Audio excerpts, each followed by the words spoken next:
자, 안전하십니까? 예. 이제 뭐 시험 한 일주일 남았죠? 예. 뭐 정리는 잘 되시고요. 내일 시험 보면은 6시험 나오나요? 그래. 이게 그 해 도전하실 때는 뭔가 이 절박함이라든가 올해 꼭 따야겠다는 목적의식이 없으시면 기약할 수가 없어요. 이게. 그리고 후회만 생기게 되는 거예요. 왜 그때 이걸 공부하겠다는 생각이 들었을까? 그때로 돌아가고 싶은 거죠. 그때로. 예. 그래서 근데 뭐 일주일 남았는데 기도하는 심정만 돼갖고는 곤란하잖아요. 그죠?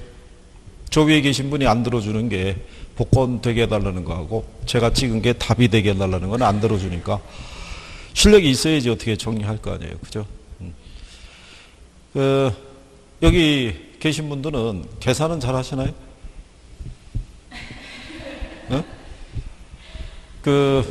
먼저 1차는 시간 싸움이에요.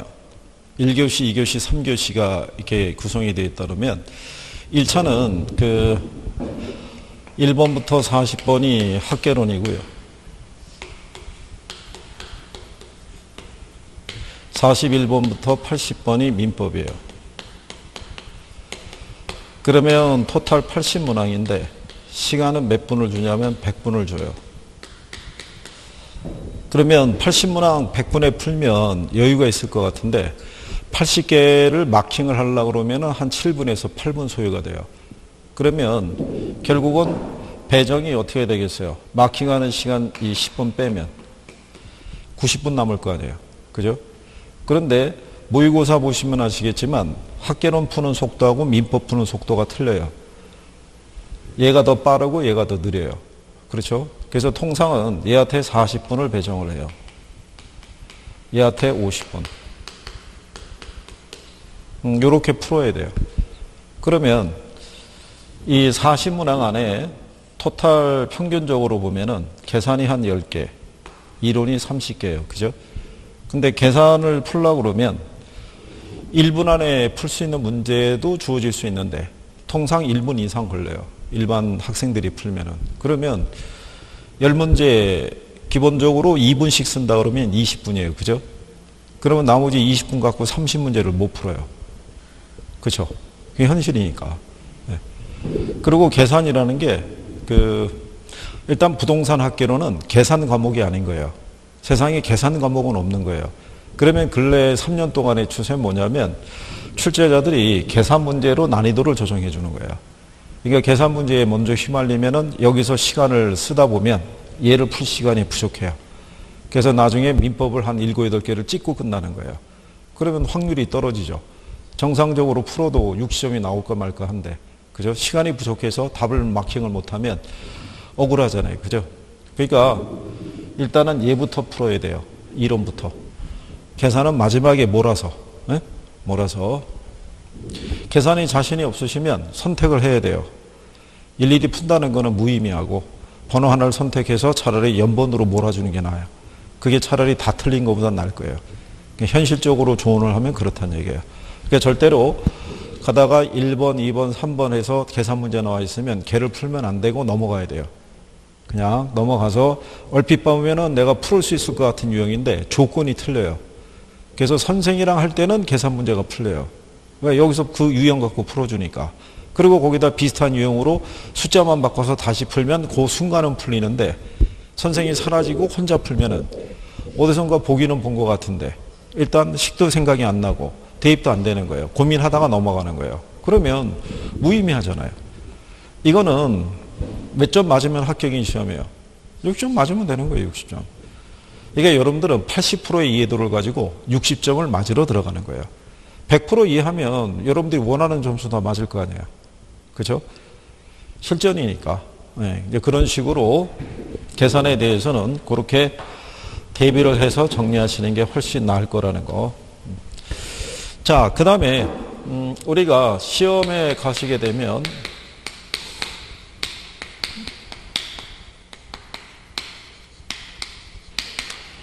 총론이라고 이제 목차에 보면 총론이라고 있어요. 총론은 뒤에 나오는 강론을 이해하기 위해서 필요한 기초 지식을 물어보는 거예요. 그죠? 그러면 요 총론에서의 시험 목차는 어떻게 되는지 알고 있나요? 네? 시험 범위. 뭐 있어요? 네. 그게 시험 목차예요.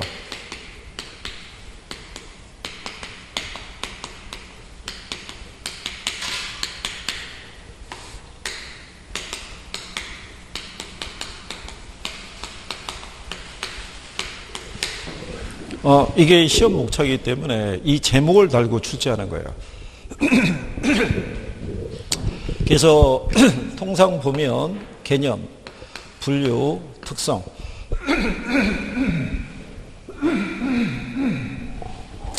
요 세 가지가 기본적으로 이제 물어보겠다는 거예요. 그러니까 총론에서는 평균적으로 한 세 문항 이렇게 출제가 된다고 보시면 되고 세 개가 나오면 다 맞춰줘야 돼요.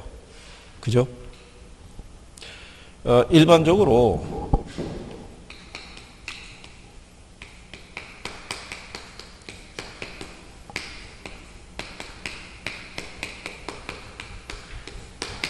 학생분들이 여기를 싫어해요. 이 네 개의 파트를. 경제가 싫으면 투자도 싫고요. 개가 싫으면 금융도 싫고 간평도 싫고 다 싫어요. 그죠? 근데 얘네가 평균적으로 60% 나와요. 얘가 평균적으로 한 5개, 7개에서 한 8개, 평균적으로 5개, 얘는 6개에서 7개 나와요. 얘는 정해져 있는 거예요. 얘는 15% 내외를 내도록 되어 있어요. 40문제 기준에서. 그래서 여러분들이 들어가시면은 A형하고 B형이 있어요. 책형이. 35번 이후가 간평이에요. A형 기준으로 했을 때. 그러니까 연번으로 몰려 있는 거예요. 그러면 요즘은 이 간평에서 감정평가 방식은 계산 문제만 내요. 그러면 계산은 싫어하시잖아요. 그러면 계산은 버리더라도 이론은 맞춰줘야 되잖아요. 그죠? 모아야 되니까. 24개 맞아야 되니까. 그러니까 이것도 전략이 필요한 거예요. 그죠? 내가 필요한 파트에서 내가 필요한 점수를 따낼 수 있어야지 60점 맞을 수 있어요. 그러면 여기 있는 개념하고 분류하고 특성이 있을 때 제일 먼저 보면 개념이 있어요. 개념은 몇 가지로 구분해요? 응? 자, 그러면 기술적이라고 등장할 수도 있고요. 물리적이라고 등장할 수도 있고요. 그 다음에 경제적, 그 다음에 법률적. 기술적 개념은 몇 가지로 되어 있는지는 알고 있나요?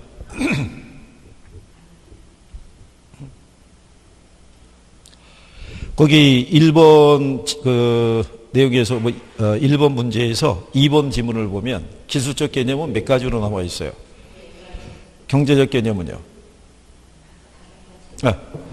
얘네는 그것만 알면 돼요. 그거 이상은 안 물어봐요. 그거 이상은. 그러니까 얘네는 종류만 알면 되는 거예요. 기본적으로 구분할 수 있느냐. 그죠? 그 다음에 법률적 개념을 가게 되면 협의의 부동산과 광의의 부동산으로 나누죠.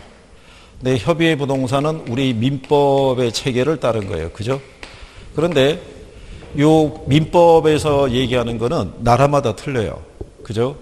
그러니까 여기 협의의 부동산을 보면 토지 및 뭐로 구분해요? 근데 정착물 중에 보면 독립된 걸로 간주된 애가 있고 일부로 간주된 애를 구분할 수 있죠. 이걸 독립된 거하고 일부로 간주된 애를 구분하는 거는 우리나라하고 일본 민법에서만 구분해요. 그러니까 영미법이라는 데서는 구분을 안 해요.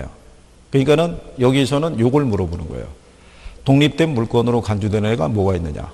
그걸 여러분들이 구별할 수 있으시면 나오면 맞출 거예요. 그죠?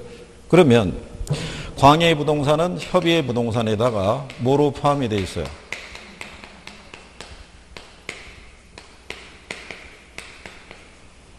여기서는 지문상에서 활용할 수 있는 게 얘예요.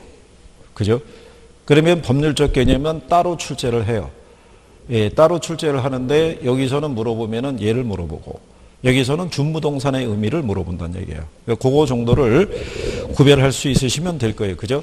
그래서 거기 지문에 보시면 2번은 기술적 개념, 3번은 경제적 개념, 그 다음에 4번은 협의의 부동산은 민법상 부동산, 5번에 보면 토지하고 독립된 것을 구분을 해놨죠. 그 5번에 대한 것만 별도로 출제를 한 적이 있어요. 단독적인 문제로. 예. 그 다음에 6번에 가면 주운 또는 의제 부동산에 대한 개념을 또 물어보고 있죠. 예. 그러니까 그 순서에 입각해서 내용을 정리하셔야 되고. 그 다음에 이제 7번에 보면요. 토지에 정착되어 있으나 매년 경작 노력을 요하지 않는 나무하고 다년생 식물 있죠. 중개 대상이 돼야 안 돼요. 예? 여러분들이 산지 아시죠? 산지. 산 매매할 때 보면 여기에 이렇게 자생하고 있는 수목들이 있어요, 없어요? 산지는 가치가 싸요. 여기 산에 자생하고 있는 애들은 땔감용 나무 정도밖에 없어요. 그죠?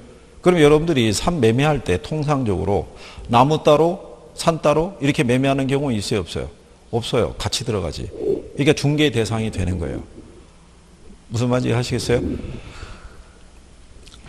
여러분 시험에 나온 거예요. 여러분 시험에. 여러분들이 아시는 경제학 수학물 아시죠? 네? 변화 옥수수 있잖아요. 중개 대상이 돼야 안 돼요.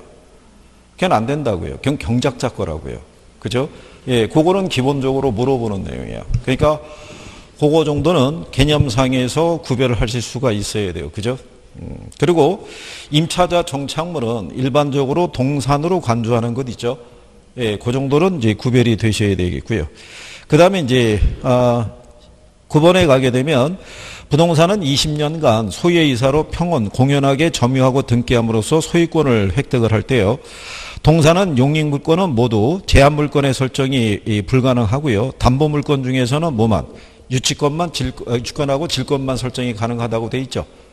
요거는 이제 동산하고 부동산의 구분 개념인 거예요. 예, 고기 정도까지는 대비하고 들어가시는 게 도움이 될 수 있을 것이다. 동산하고 부동산의 비교 관계는 그 학개론 기본서상에 꾸준히 실려 있지만 아직까지 문제화되지는 않았어요. 근데 지금 30회 시험이잖아요. 그죠? 그러면 초기에 꾸준히 냈던 것에 대해서 조금씩 범위가 벗어나기 시작해요. 그러니까 예전에 안 냈던 애들도 한 번씩은 인용할 수 있어요. 그러면 한 번도 안 본 것보다는 한 번 정도는 보고 들어가는 게 더 유리할 수 있어요. 그래서 그 정도 구별하시고요. 이건 기본으로 알아야 돼요. 에? 물어보는 게 얘를 중심으로 물어보니까. 그 다음에 두 번째 가면은 부동산 분류라고 있어요. 그죠? 부동산 분류를 가면 첫 번째가 토지의 분류예요. 그죠?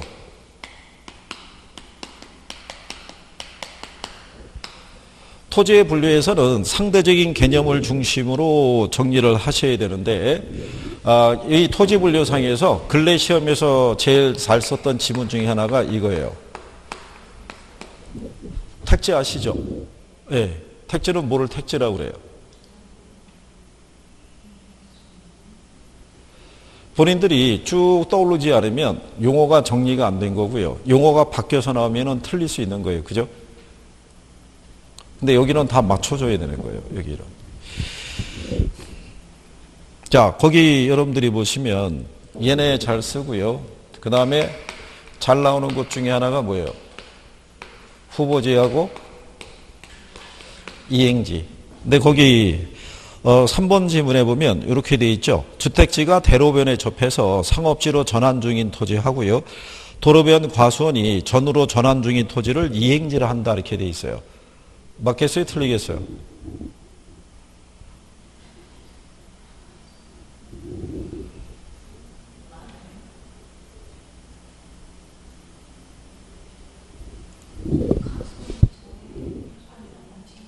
네? 자, 우리가 보면, 자, 우리가 택지 지역이 있고요. 농지가 있고, 그 다음에 뭐가 있어요? 임지. 이 안에 가면 주거, 상업, 공업용지 이렇게 있고요.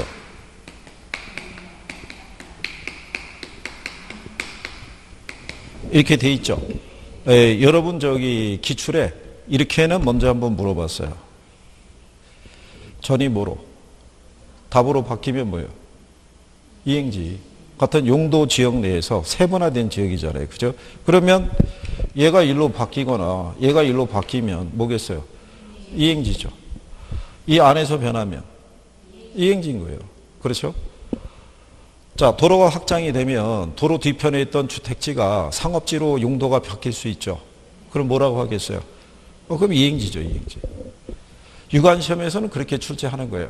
네? 실 예를 들어서. 그러니까 얘네들은 기본적으로 알아야 된다는 거예요. 후보지하고 뭐하고. 예, 이행지를 중심으로 해서. 필지하고 획지도 알고 계시죠? 예. 얘는 이제 토지 등기 단위로 우리가 사용하는 거고요. 필지별로 등기하도록 돼 있고. 획지라는 거는 뭐를 구분하기 위해서? 얘는 가격 수준을 구분하기 위해서. 가격 수준이라는 게 그 격차를 얘기하는 거예요. 토지 간의 간평상의 용어를 우리가 얘기할 수 있어요. 그래서 거기에 여러분들이 보시게 되면은 그 택지, 그 다음에 후보지, 그 다음에 이행지, 필지, 그 다음에 획지, 그 다음에 소지, 법지하고 빈지 용어들을 쭉 구별을 해놨죠. 그렇죠? 근데 이쪽에 가시면 8번에 토지의 건물이나 그 밖에 정착물이 없고 지상권 등 토지의 사용 수익을 제한하는 사법상의 권리가 설정되어 있지 아니한 토지를 뭐라고 그래요? 나지. 자, 그랬을 때 여러분들이 간평에 가게 되면 가격공시제도에서 이 표준지 평가를 해야 되죠. 표준지 평가가 나지 상정평가예요. 그러니까 나지 상정평가니까 표준지 평가할 때는 건물이 있어도 없는 거로 보는 거예요. 그죠? 그 만약에 이 토지에 지상권이 설정이 돼 있어도 그 가치는 반영해준다, 안 해준다? 안 해준다는 거예요. 그죠? 예, 그게 표준지 평가 원칙이에요. 그래서 그 정도는 연결해서 정리가 되실 수 있어야 돼요. 자, 그래서, 그리고 그 작년에 시험에 나왔던 게 11번에 가면은 표본지라고 나와 있죠. 작년에 요게 2번 인용이 된 거예요. 문제상에서. 그러니까 표본지라는 거는 지가 변동률을 산정할 때 그 기준으로 쓰는 거를 뭐라고 그래요? 그걸 표본지라고 얘기를 해요. 표준지는 아시죠? 전체 우리나라가 전국에 있는 토시 중에서 약 한 50만 필지를 표준지로 선정해요. 얘를 기준으로 해서 개별 공시가 산정하는 거예요. 요 안에서 한 7만 필지에 해당하는 애들이 표본지예요. 얘들을 가지고 요 표준지의 지가 변동률을 측정할 때 기준으로 쓰는 걸 우리가 표본지라고 얘기하는 거예요. 무슨 말인지 아시겠죠? 예, 그래서 그렇게 구별하시면 되겠고. 자, 그 다음에 주택의 분류 있죠? 주택의 분류도 건축법상에서는 단독주택하고 뭐로 나눠요? 네, 공동으로. 그 다음에 주택법상에서는 준주택하고 도시형 생활주택이 있죠. 여기까지는 다 출제한 거예요, 시험에. 그죠? 네, 거기 용어에 해놨어요.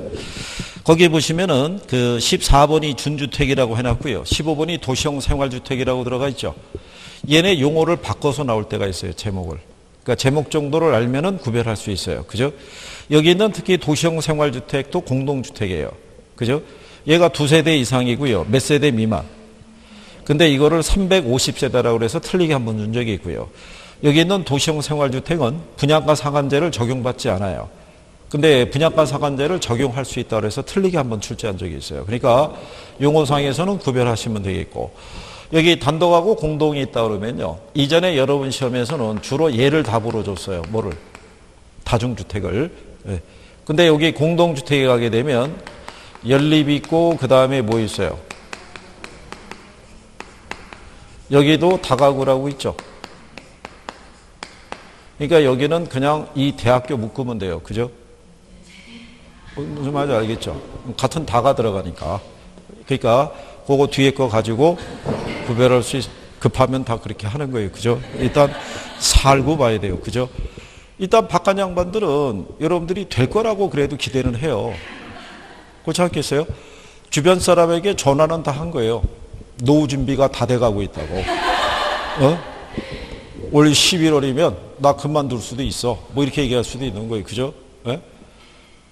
아니, 그러니까 여러분들하고 직접적인 그 관계 있는 사람들은 주변에다 다 얘기했어요. 그게. 다른 지역에서 강의하는데 그 지역에 회사가 있어요. A라는 분하고 B라는 분이 학원에 공부하러 왔는데 남편들이 다 여기 다닐 거 아니에요. 둘이 알 거 아니에요. 그죠? 제3자가 보고 알려주더래요. 이 부인에게. 얘들이 그거 갖고 얘기하고 있더라고. 될 거라고. 믿는다고. 그게 이렇게 흘러 들어왔을 거 아니에요. 그죠? 그러니 뭐 그때가 시험 한 뭐 100일도 채 안 남았을 텐데 잘 쉬었잖아요. 그죠? 여러분들에게는 시간이 며칠 주어졌던 거예요. 한 300일 주어졌잖아요. 그죠? 300일 중에서 289일을 82일 정도를 썼잖아요. 그죠? 3일을 하루처럼. 그리고 이제 일주일 남은 거잖아요. 그리고 기적을 바라는 마음으로 있는 거죠. 그러면 안 되죠. 뭐래도 갈 수 있는 거는 정리해야 되죠. 이거 정도는 구별을 하고 정리가 돼 있는지 지문을 확인을 해서 자꾸 읽으면은 숙달이 돼요. 참고로 생각해 보세요. 일주일 남았는데 뭐 볼 거예요? 네? 일주일 사이에 기본서 보기도 부담스러워요. 두꺼우니까. 요약집을 봐도 역시 두꺼워요. 그죠? 선생님이 압축했다 그래서 한 3, 40페이지로 정리해줘도 역시 부담스러운 거예요. 그죠? 얘는 8장 정도 분량이에요. 일주일 동안 계속 돌면.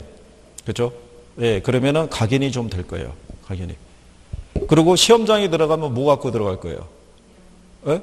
이거보다 더 압축이 된 게 더 필요해요. 시험장에 몇 시까지 도착하실 거예요? 예? 자, 여러분들이 9시까지 도착해야 돼요. 입시를. 그죠? 그러면 통상 1시간 일찍 간다 그래도 8시잖아요. 거기서 우연히 아는 사람 만나서 커피 한 잔 마시고 그러면은 망가지는 거예요. 커피는 나중에 마셔도 돼요. 들어가서 자석을 확인을 하고 자기가 정리한 걸 가지고 민법 30분, 개론 30분 보면 딱 맞아요. 그죠? 시간이 타이트한 거예요. 그러면 30분 사이에 볼 수 있는 분량이 있어야 되잖아요. 어? 준비했나요? 어? 그거 뭐 갖고 들어갈 거예요? 어? 들어갈 게 없잖아요. 어? 자, 생각해 보세요. 자주 봤던 애가 기억에 남아요. 자주 봤던 애가 짧은 시간에도 봐도 효과가 있는 거예요. 그날 당일날 시험장에 가면은 누군가 또 뭘 나눠줄 거예요. 그죠? 근데 그거는 낯설다고요. 처음 본 거니까. 그 도움이 안 된단 말이에요. 그러니까 본인들이 뭔가 꾸준히 보는 게 필요할 거 아니에요. 그걸 해야 될 거 아니에요. 그죠?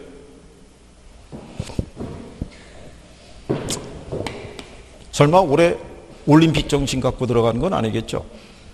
네? 이거 올해 원서 접수 몇만이 한 줄 아세요? 자, 만약에 한 20만 있죠? 네? 자, 그러면 이 사람들이 원서는 뭐 한 거예요? 접수한 거예요. 이 접수한 거하고 뭐하고는 틀려요. 응시가 틀린 거예요. 그러면 여기 응시생은 한 12만 돼요. 40%는 안 나와요. 시험장에. 시험장 가시면 비어있는 공간이 있어요. 공부 하나도 안 한 사람이 있죠. 그죠? 시험 보는 날 토요일이죠. 그죠? 눈 뜨면 판단할 거 아니에요. 5초 동안. 가서 떨어질까? 집에서 떨어질까? 뭐가 편해요? 집에서 떨어지는 거예요. 집에서. 안 가는 거예요. 안 나오는 거예요. 12만. 근데 요 12만 중에서 올림픽 정신을 갖고 들어온 사람들이 또 일정한 부분이 존재해요. 그래서 1교시 끝나면 3, 4만이 집으로 가요. 그냥 가는 거예요. 경험도 했겠다. 원서 접수한, 한번 확인했다고 가는 거예요. 그러니까 실질 경쟁률은 얼마 안 돼요. 그러니까 조금만 열심히 하면은 충분히 될 수 있는 시험이에요. 이 시험이 정상적으로. 예? 근데 잘 안 한다는 거죠. 여기는 뭐 요 정도는 정리가 될 거라고 생각하기 때문에 자, 그다음에 나머지 그 지문에 대해서는 왜 일일이 설명 안 해드리냐면 1번하고 2번에 들어가 있는 지문은 다 긍정형이에요. 맞는 지문이라고요. 그러니까 보고 확인을 하시라고요. 이런 걸 포인트를 둬서. 무슨 말인지 아시겠죠? 그러면 토지의 특성을 가게 되면요. 자연 특성이 있고 인문 특성이 있을 때. 자, 자연 특성에 가면은 부동성이라는 게 있고요. 그 다음에 부증성이 있고요. 그 다음에 영속성이 있고. 자, 요 세 가지를 주요 특성이라고 얘기를 해요. 그러면 여기서 문제를 출제할 때 답은 여기서 주는 거예요. 답은. 네, 그러면 여기 있는 개별성이 있고 여기 보면은 인접성이라고 있을 때 얘는 기타 특성이에요. 그리고 지문은 여기까지 나와요. 이건 안 나와요. 이건 우리나라 학자가 만들어낸 거기 때문에 인용을 안 해주는 거예요. 그러니까 얘네 둘은 여기서 파생된 거예요. 그래서 지문은 여기까지 나와요. 기출문제집 뭐 이런 거 있으시죠? 예. 쭉 보면은 얘는 들어온 게 없어요. 여기까지만 써요. 근데 답은 여기서만 줘요. 참고로 보면 얘가 28회하고 29회는 얘를 답으로 줬고요. 26회하고 27회는 얘를 답으로 준 거예요. 무슨 말인지 아시겠나요? 그러면 사람들이 무슨 생각하겠어요? 뭐 얘밖에 없네 그러죠? 근데 얘는 워낙 뚜렷하기 때문에 답으로 유도하기가 쉽지 않은 거예요. 여러분들이 지대로는 가게 되면 차액지대가 있고 위치지대가 있고 절대지대가 있죠. 차액지대하고 절대지대는 박스 문제로 출제를 했어요. 근데 위치지대는 나오지 않았어요. 왜 안 나왔겠어요? 워낙 뚜렷하니까. 그거 잘해요. 그럼 맞추라고 주는 것밖에 더 되겠어요? 자, 어쨌든 간에 얘네 셋을 중심으로 해서 내용을 한번 확인하는 게 필요한 거예요. 무슨 말인지 아시겠나요? 그럼 부동성 하면 생각나는 거 뭐 있어요? 어? 국제화됐다는 게 무슨 말이에요? 얘가 시장을 갖다가 국제화시켜요. 그래서 무슨 시장으로 만들어주냐면 하위 또는 서브마켓이라고 그러죠. 예, 그래서 사람들로 하여금 누게 뭐를 이 하위 시장이 형성이 되는 이유 중에 하나가 뭐냐면 이걸 갖게 해서 그래요. 이게 국제화됨으로써. 그렇죠? 국제화되어 있다는 거는 여러분 현재 거주하고 계신 집 주소 있죠? 예, 그 주소지의 소재는 딱 그거 하나밖에 없어요. 그죠? 겹칠 수가 없잖아요. 그렇잖아요. 그러면 같은 라인에도 같은 동에서도 1층이냐 아니면 중간층이냐 꼭대기층이냐에 따라서 제시되는 호가가 다 같아요, 틀려요? 다 틀린 거예요. 그러면 사람들이 선호하는 층수도 틀리죠. 1층을 선호하는 사람이 있고 꼭대기층을 선호하는 사람이 있고 다 틀릴 거란 얘기예요. 그죠? 그래서 선호하는 거에 따른 수요와 공급 관계가 다 틀려요. 그래서 부동산 시장이 고도로 국제화되어 있는 거예요. 그래서 그 시장별로 형성되는 시세가 다 같다 틀리다. 다 틀린 거예요. 그래서 부동산은 동일한 시장 지역이더라도 유사한 부동산 간에도 가격 차이가 나올 수 있어요, 없어요? 가격 차이 나올 수 있는 거예요. 그게 뭐 때문에 그래요? 부동성이라는 성격이 뭐겠어요? 이게 부동성이라는 거. 자, 임장활동 아시죠? 임장활동이 뭐예요? 여러분들이 집 보러 다니고 땅 보러 다니는 게 임장활동이에요. 왜 보러 다녀야 돼요? 움직이게 할 수 없으니까. 우리 인간의 힘으로는 얘를 이동을 못 하는 거예요. 그래서 우리가 그 행위를 필요로 하는 거예요. 그죠? 그러니까 시세가 다 틀린 거예요. 걔가 있는 위치에 따라 환경도 다 틀릴 거 아니에요. 그죠? 얘네가 기초가 되는 애들이니까. 그래서 얘네 기본적인 성격은 구별이 돼야 되네. 그러면 인문 특성이 있죠. 얘는 우리가 뭐를 이동을 못 시켜요. 이거 못 시키죠. 이 제약 조건을 완화시키기 위해서 우리가 만들어낸 게 이거예요.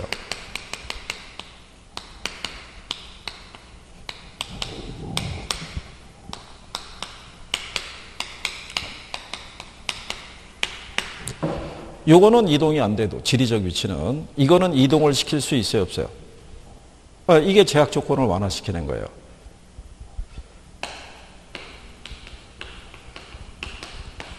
충남 연기군하고요, 조치원 일대가 합쳐져서 등장한 게 얘네예요. 이게. 그러면 얘가 연기군으로 있을 때나 세종시로 있을 때나 무슨 위치는 똑같아요. 제일 똑같은 거예요. 근데 뭐는 달라지는 거예요. 사회, 경제, 행정적 위치는 달라지는 거예요. 얘들은 얘들에서 주어지는 불편함 때문에 우리가 만들어낸 거예요. 그러면 부정성이라는 거는 무슨 공급은 안 돼요. 이건 안 되죠. 부정성의 예외는 있어요, 없어요? 예외는 없잖아요. 그죠? 이것 때문에 우리가 만들어낸 게 뭐예요? 그게 이거예요. 그래서 물리적인 공급은 안 돼도요, 무슨 공급은 돼요. 이건 되는 거예요. 요게 28회 때 답이었어요. 부정성으로 인해서 용도적 공급을 불가능하게 만드는 원인이 된다. 그래서 걔가 답이었어요. 틀린 거. 무슨 말인지 이해하시겠죠?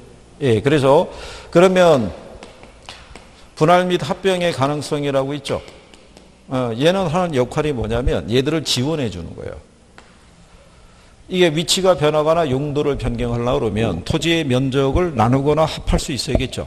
네, 그 역할을 하는 거예요. 그러니까 다 연결되어 있는 애들이에요. 그러니까 요거 기본적인 성격을 내가 정리하고 있는지를 확인이 돼야 돼요. 그죠? 그러면 얘들을 이해하면은 여기 부수되는 특성이 내가 정리가 되죠. 거기에 아닌 애가 나오면은 답을 맞출 수가 있는 거죠. 무슨 말인지 아시겠나요? 그래서 그리고 이제 거기 3번에 보시면 3번 지문에 토지의 지대 또는 지가를 발생시키고 최이호 이용의 근거가 되는 게 바로 뭐예요? 그게 부증성이에요. 여러분 시험에 2번 나온 거예요. 그렇죠? 그래서 거기 나와 있는 내용 정도는 정리하실 수 있으셔야 돼요. 뭐 이 정도는 뭐 정리가 되겠죠? 나중에 시험 끝나고 나와서 아는 건데 틀렸다 뭐 이런 소리 하면은 그죠? 갈 길이 먼 거예요, 그거. 맨날 모의고사 보면 실수하고 착각하시잖아요. 자, 여기는 뭐 총론이니까 그렇다 손 치고요. 뒤로 넘어가시면 경제론이라고 있어요.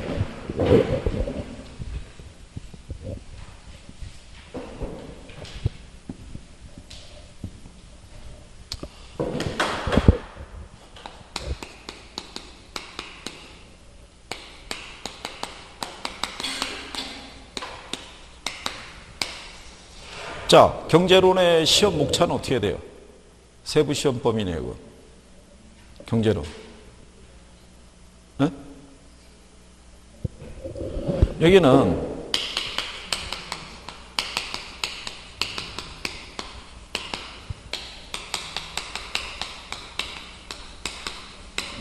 이렇게 두 가지로 제시가 되어 있어요. 이렇게. 그러면 수요 공급 이론에서 기본적으로 물어보는 게 뭐겠어요?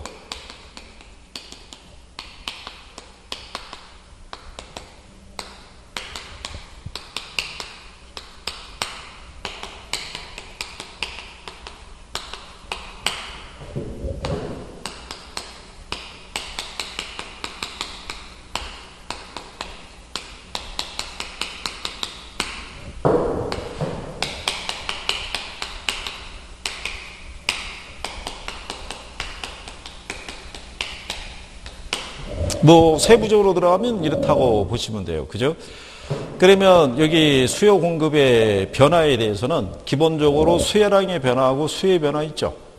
예, 그거는 기본으로 구별할 수 있는지. 그죠? 그 다음에 수요 변화에 인해서 가장 기본적으로 물어보는 게 뭐예요? 그게 대체제예요. 대체제하고 보완제 있죠. 근데 주로 여러분 시험에는 대체제를 인용을 해요. 그러면 공급 측면에서는 가장 보편적으로 물어보는 게 뭐겠어요? 그게 생산요소 가격의 변화예요. 생산요소 가격은 아시죠? 어? 생산요소 가격이 뭐 있어요?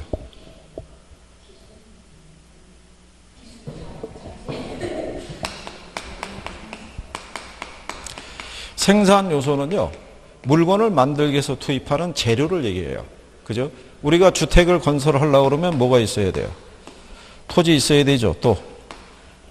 그 다음에 이게 여러분들이 학창시절에 생산의 3요소다 뭐 이렇게 안 들어보셨나요? 자, 그랬을 때 얘를 사용하면 그냥 사용할 수 있는 게 아니죠. 뭐를 줘야 돼요? 대가를 줘야죠, 대가를. 그죠? 토지 사용에 대한 대가를 주는 게 뭐예요? 노동에 대한 대가로, 자본에 대한 대가로. 이게 생산요소 가격인 거예요. 그렇죠? 그래서 얘들이 변하면 공급이 늘어날 수도 있고 줄어들 수도 있겠죠. 네, 이걸 이제 공급 측면에서는 이런 거를 내주는 거예요. 그죠? 건설 노동자의 임금이 상승하면 생산 요소 가격이 상승했잖아요. 그럼 공급이 어떻게 되겠어요? 줄어들겠죠. 이해하시겠나요?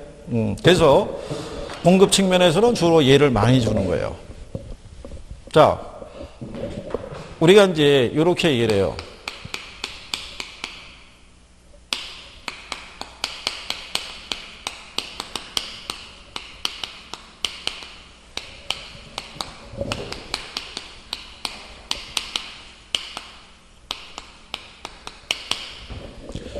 자, 아파트의 수요량이 변화하고 수요의 변화를 물어보죠.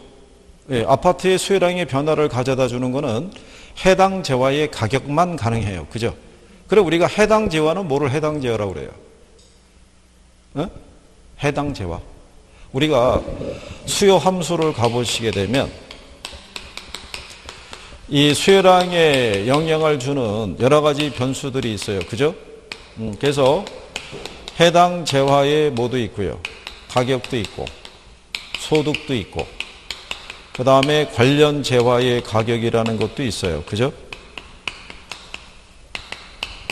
그렇잖아요. 그러면 여기서 볼 때 요 해당 재화 있죠? 네, 여기 보면은 뭐라고 했어요? 그 아파트가 해당 재화죠. 그러면 얘가 아파트가 되면 아파트 수요량에 영향을 주는 거는 해당 재화의 가격도 있고 소득도 있고 관련 재화의 가격도 있을 수 있죠. 그런데 얘네들이 동시에 그래프상에서는 표시할 수가 없죠. 그렇잖아요. 우리가 쓰고 있는 그래프는 2차원으로만 구성이 되어 있어요. 그럼 몇 개의 변수만 쓸 수 있어요? 2개만 쓸 수 있어요. 그럼 나머지는 어떻게 해야 돼요? 일정하다는 가정을 하죠. 그래서 얘가 움직일 때 나머지 애들은 어떻다고 가정해요? 불변이라고. 그러면 결국은 아파트 수요량에 영향을 줄 수 있는 애는 뭐 하나밖에 없다. 네, 이거 하나밖에 없다는 가정인 거예요. 그죠? 그거를 기초해서 뭐를 구별하면 돼요? 수요량의 변화를. 그러면 요 수요량의 변화를 주는 건 이거 하나밖에 없다고요. 그러면은 나중에 이게 시험에 나왔던 거예요. 그러면 아파트의 수요량의 변화와 수요의 변화를 올바르게 묶은 것 있죠. 그럼 우리는 수요량의 변화 요인 중에서 뭐 찾아가면 돼요? 아파트 가격 하나만 보면 돼요. 그러면 걔가 딱 하나 있었어요. 그럼 걔가 답인 거예요. 그죠? 그러고 난 다음에 출제자가 4, 5년을 쉬고 난 다음에 이렇게 물어본 거예요. 주택의 공급 변화 요인을 하고요. 공급량 변화 요인이 있죠. 네, 이거를 출제를 했어요. 그죠? 그럼 주택의 공급량의 변화 요인은 뭐 있겠어요? 주택 가격밖에 없는 거예요. 얘가 해당 재화니까. 무슨 말인지 아시겠나요? 그래갖고 1번 지문에다가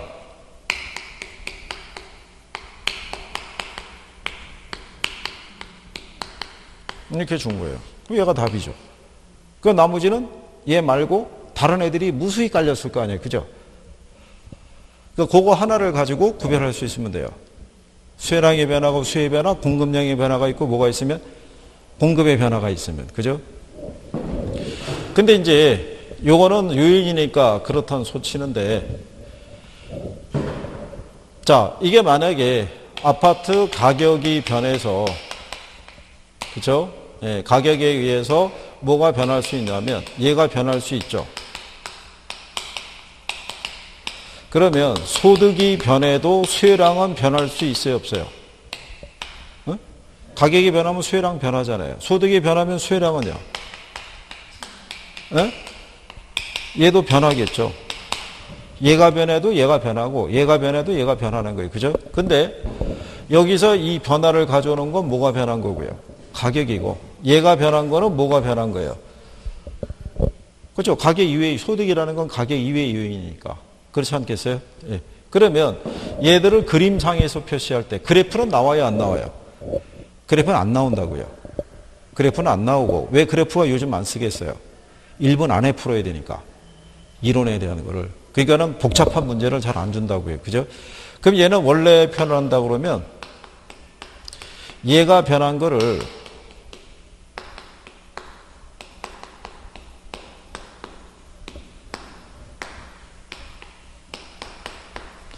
이렇게 표현하고요. 얘는 수요 곡선의 이동으로 표시를 해요. 그죠? 그러면 얘가 이동해서 뭐가 변해요? 수요량이 변하는 것은 소득의 변화, 즉 수요의 변화라고 얘기하고요. 이렇게 수요 곡선상의 점의 이동으로 나타나는 건 수요량의 변화고 이거를 변화를 준 거는 뭐가 되는 거예요? 해당 재화의 가격밖에 없는 거예요. 그죠? 근데 이거 이렇게 보면요. 이게 작년 시험에서부터 그 곡선의 이동 관계 뭐 우하향, 좌하향 뭐 이런 거는 처음 나온 거고 경제 논란이 있어도 여러분 시험에는 지금까지 나온 선례가 없어요. 그러니까 출제자가 바뀐 거예요. 그 표현을 쓰는 사람이. 근데 여기도 이렇게 보게 되면요. 얘네를 구별할 때 가장 포인트가 되는 애가 뭐였냐면 얘였다고요. 점. 그러면 이건 너무 뚜렷하잖아요. 그래서 출제자들이 수술을 해요. 그 점을 빼버려요. 그래도 여기 보면은 얘는 어디서? 근데 얘는 무슨 변화야? 쇠랑이 변화. 그럼 얘도 세 글자, 얘도 세 글자예요. 얘는 뭐가 이동하는 거예요? 곡선이 이동하잖아요. 그건 수의 변화인 거예요. 그죠? 안 되는 분들에게 얘기하는 거예요. 되는 분들은 뭐 얘기할 것도 없는 거예요. 그죠? 그래도 여기까지는 살려놓더라고요. 원래 이거 안 쓰고 얘도 빼버리는 거예요. 그냥 곡선에서 이동이라고. 근데 너무 힘들지 않느냐. 학생들이 구별할 때. 곡선의 이동과 곡선의, 그건 국어 문제 같잖아요. 그죠? 그래서 작년에 보니까 여기까지는 살려주더라고요. 그러니까 쇠랑의 변화하고 수의 변화 정도는 구별할 수 있으셔야 돼요. 그죠? 무슨 말인지 아시겠죠?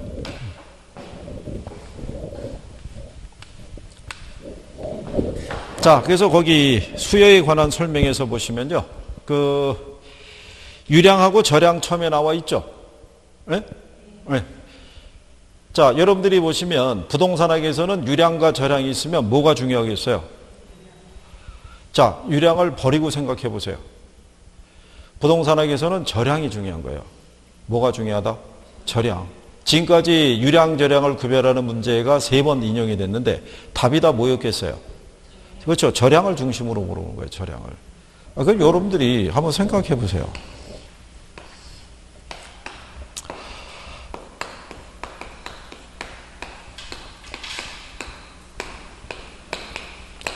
사과를 보시면 올해도 시장에 공급된 사과 있어요, 없어요?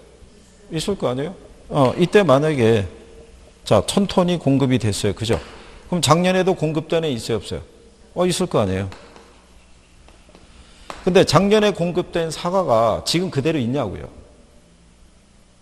다 소진됐을 거 아니에요? 그러니까는 이런 일반 소모적인 재화를 판단할 때는 누적된 양을 파악하는 건 무의미한 거예요. 그죠? 경제학에서 취급하는 상품이 뭐겠어요? 소모성 재화라고요. 그러니까 경제학에서는 수요와 공급이 다 유량 개념인 거예요. 그죠? 그러면 뒤집어서 주택 있죠? 올해도 시장에 신축에서 들어온 주택이 있어요, 없어요? 있죠? 얘가 만약에 1000채였다고 가정하자고요. 근데 기존에 재고주택이 있어요, 없어요? 있을 거 아니에요. 얘가 30만 채예요. 작년에. 그러면 얘 공급될 때 얘는 어떻게 하고 있어요? 그냥 있을 거 아니에요. 그죠? 근데 작년뿐만이 아니라 10년 전, 20년 전에 공급된 애들도 시장에 있을 거 아니에요. 그러니까는 이렇게 수명이 긴 재화는 매기간 공급되는 물량보다는 누적된 양이 더 중요한 거예요. 그러니까 부동산학에서는 유량하고 뭐를 구별해야 돼요? 절량을 구별해야 되는 거예요. 무슨 말인지 아시겠나요? 그래서 여러분들에게 시험상에서 출제할 때는 대표적인 절량 변수로 이거 줬어요.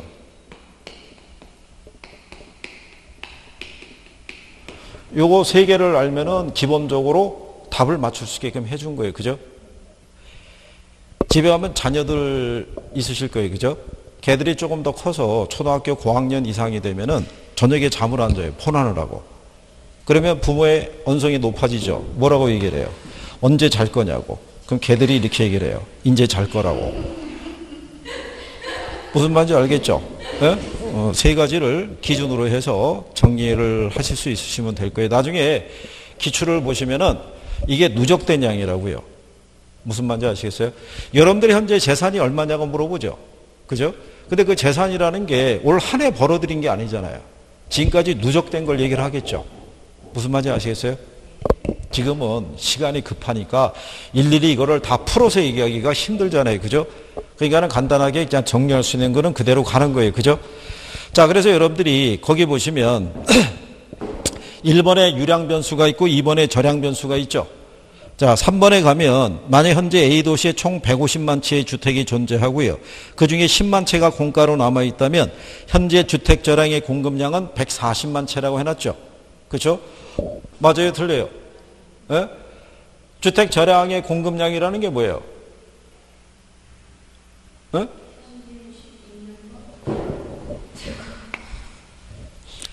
자, 이게 여기도 시간이 없으니까 여기를 기준으로 구하면요. 절량이라는 거는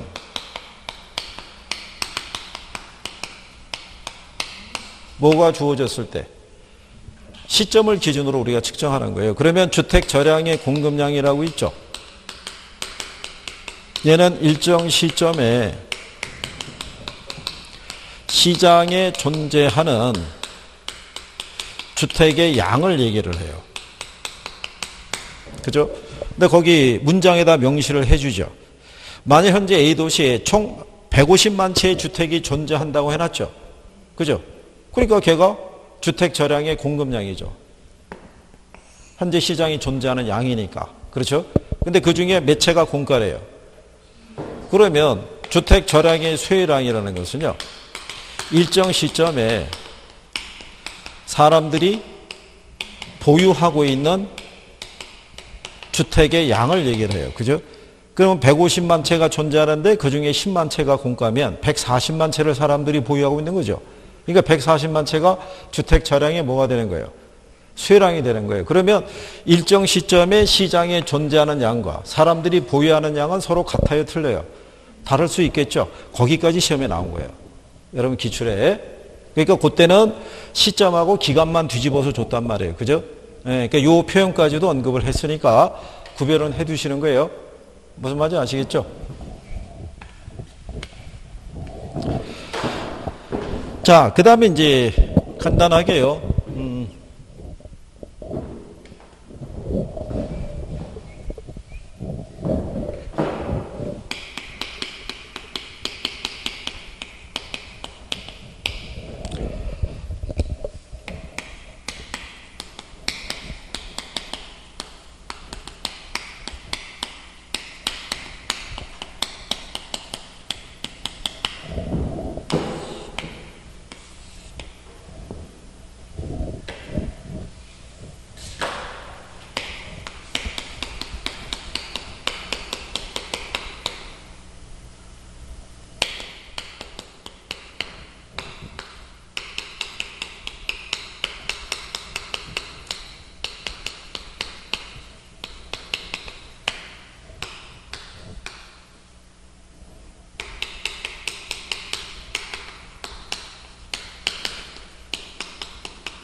자, 여기 보시면 그 아파트의 수요 곡선을 우측 또는 우상향으로 이동시키는 요인이 있죠. 예, 그거를 물어본 거예요. 5개가 들어가 있어요. 보고 선택을 쭉 하시면 돼요. 그죠? 아파트의 가격 하락은 우측 이동시킨 요인이 돼야 안 돼요. 자, 가격 하락이 예상이 되면 건설용 택지 가격 하락하면요. 대체주택 가격이 하락하면요. LTV하고 DT가 하향 조정이 되면요. 자, 여기서 안 되고, 안 되고, 안 되고, 안 되고, 다 안 되는 거예요. 그죠? 5개가. 자, 얘가 곡선이 이동했으니까 가격이니까 얘는 아까 한 것처럼 곡선 상에서 이동이니까 아닐 거예요. 그죠? 무슨 말인지 아시겠어요? 요거를 물어본 건 수요량의 변화하고 수요의 변화를 구별할 수 있느냐를 저희가 판단할 때. 그죠? 그러니까 여기서 된다 안 된다의 표현이 겹쳐서 나왔으니까 아직도 정리가 안 된 분들이 존재하고 있다는 거. 아파트 가격 하락이 예상이 되면 수요가 어떻게 돼요? 수요가 감소하겠죠. 소비자들은 효용 극대화를 추구하는 사람들이에요. 그죠? 이 물건 가격이 앞으로 또 떨어질 거라 예상이 되면 지금 사면 손해라고 생각해요. 더 떨어진 삶에 사야지. 그죠? 그러니까 소비가 줄어든다고요. 그 다음에 건설용 택지 가격은 공급 변화 요인이고, 대체재 주택의 가격이 하락하죠. 대체재라는 표현이 나오면 얘가 하락하면은 이 움직임이 같이 가요. 그럼 아파트의 수요도 줄어들어요. 가격 움직임을 같이 따라가니까. LTV가 뭐겠어요?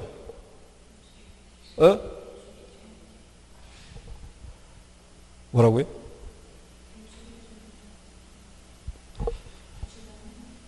얘를 여러분 시험에는요, 금융에서는 담보 인정 비율이라고 주고요. 투자론에서는 대부 비율 또는 뭐라고도 줘요. 융자 비율. 뭐 이렇게 출제하는 거예요. 그죠? 요거는 주택의 가치를, 부동산의 가치를 기준으로 융자액의 규모를 결정할 때 쓰는 거예요. 그죠?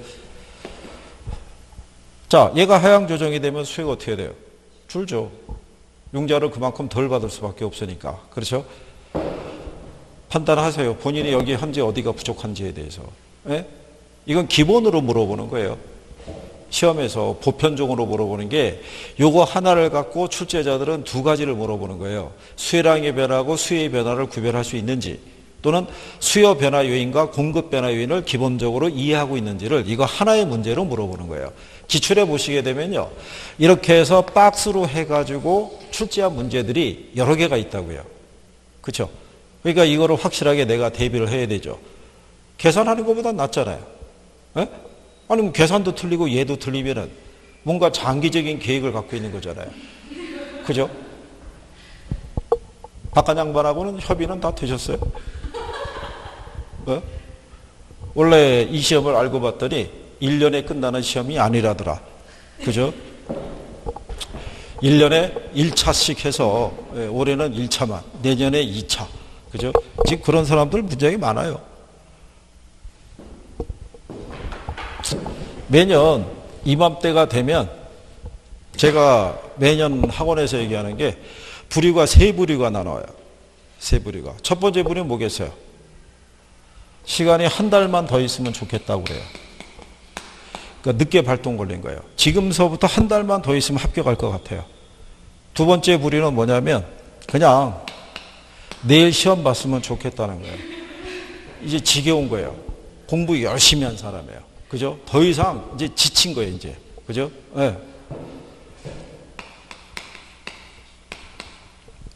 여유가 묻어나는 사람이 있어요. 그죠? 모든 걸 내려놓은 사람이에요. 저 사람은, 크게 신경 안 써요. 예전 같으면 뭐 손도 안 들고 뭐 얘기도 안 했던 사람이 손 번쩍번쩍 들고 틀려도 그만 맞아도 그만 뭐 여기 있는 거예요.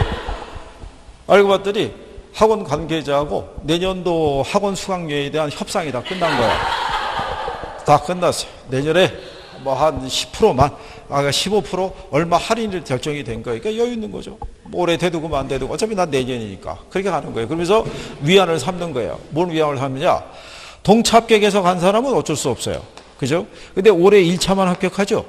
그럼 내년에 2차 봐야 되잖아요. 근데 내년에 이제 자기 계산에는 내가 1, 2차 동차 합격하면은 같은 기수 아니냐 이거죠. 그러니까 이런 거 갖고 연구하고 혼자 즐거워하고 막 이러고 있는 거야. 그러니까 이 사람이 뭔 저기가 있겠어요. 그죠? 그러니까 여러분은 대충 제가 볼 때는 정해져 있을 거예요. 그죠? 기준이. 예, 그래서 내일 봤으면 좋겠다는 사람도 있고.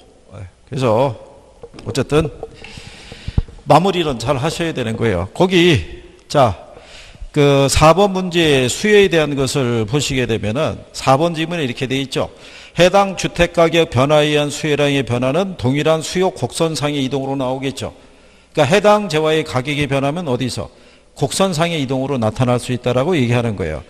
근데 5번에 보면 아파트에 대한 수요 변화율로는 빌라 가격의 변화가, 아파트 수요량의 변화율은 뭐 하나밖에 없어요. 아파트 가격밖에 없는 거예요. 무슨 말인지 아시겠나요? 그러니까 수요량의 변화를 주는 거는 해당 재화의 가격 하나밖에 없는 거예요. 아파트 시장 그러면 아파트가 해당 재화가 되는 거예요. 주택 시장 그러면 뭐가? 주택이 해당 재화가 되는 거예요. 무슨 말인지 이해하시겠나요? 네, 그러니까 그 내용을 가지고 구별할 수 있으면 되겠고요. 그래서 6번에 가면 아파트 가격 하락이 예상이 되죠. 이거는 가격 변화에 대한 예상이지 가격이 실제로 하락한 건 아니잖아요. 그죠? 그러면 이거는 무슨 변화라고 할 수 있는 거예요? 수요의 변화로 수요 곡선은 어느 쪽으로? 좌하향으로 이동하는 거예요. 그죠? 이거 원래는 표시를 잘 안 해요. 이거. 우리가 기준했을 때 여기가 우측이고요. 여기가 좌측이라고 그랬을 때 얘가 위에고 얘가 아래잖아요. 그러면 수요 곡선이 이렇게 있었을 때요. 수요 곡선이 이쪽으로 이동을 했다는 거는 우측으로 가면서 위로 올라갔잖아요. 그러니까 방향으로는 우상향, 우상방이라고 얘기를 해요. 그죠? 그러면 수요가 뭐 한 거예요? 증가한 거예요. 근데 수요 곡선이 이쪽으로 가요. 그 좌측으로 가면서 밑으로 내려갔죠. 좌하향 또는 좌하방이라고 얘기를 해요. 그죠? 자, 그랬을 때 얘네들이 곡선이 위에서 움직이면은 초과수요 상태가 되는 거예요. 무슨 상태가? 초과수요. 밑에서 움직이면 초과 공급 상황이 되는 거예요. 그러니까 예를 들어서 수요 곡선이 상향 이동하죠. 공급 곡선도 상향 이동할 수 있어요. 그죠? 얘가 상향 이동하면 가격이 어떻게 돼요? 네? 상승하겠죠. 공곡선이 상향 이동하면 가격이 어떻게 돼요? 얘도 상승하는 거예요. 단 얘는 우상향으로, 얘는 좌상향으로 가는 거예요. 무슨 말인지 아시겠나요? 그럼 그 얘기는 수요는 증가하고 공급은 감소했다는 얘기예요. 그래서 나중에 외부 효과 관계에서 보시게 되면 정외부 효과는 수요 곡선을 상향 이동시키고요. 부외부 효과는 공급 곡선을 상향으로 이동시키는 거예요. 규제 이후에. 그 둘의 공통점은 뭐가 상승하는 거예요? 주택 가치가 상승하는 거예요. 주택 가치가.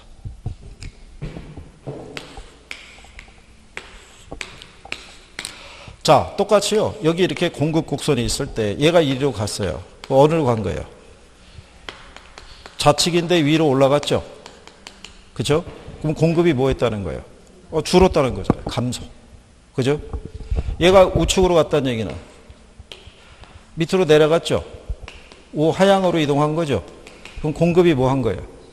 증가한 거예요, 증가. 그죠? 그 여기에 이렇게 수요 곡선을 하나 그리고요. 이렇게 뭐를 그리면? 공급 곡선 하나 그리면 공급은 그대로인 상태에서 뭐만? 수요만 움직이고 있는 거죠. 이렇게 해서. 그림 나온다, 안 나온다? 안 나와요. 그래프 문제는 여러분 시험상에서 지금까지 한 번 정도 인용해 줬어요. 그 이후로 나온 적이 없어요. 여러분들이 그래프 좋아해요, 싫어요? 싫어하는 거예요. 그래프 좋아하는 사람을 거의 본 적이 없어요. 그래서 웬만하면 학교로는 그래프가 되게 많아요. 근데 저희가 강의할 때는 많이 생략시키는 거예요. 싫어하니까. 그러니까는 수강생분들이 제일 좋아하는 건 뭐냐면 가장 쉽게 공부해서 쉽게 합격하는 걸 제일 좋아해요. 복잡한 거 좋아해, 싫어요? 싫어한다고요. 그러니까 어쨌거나 그렇게 방향의 이동에 대해서는 정리하시면 되겠고요.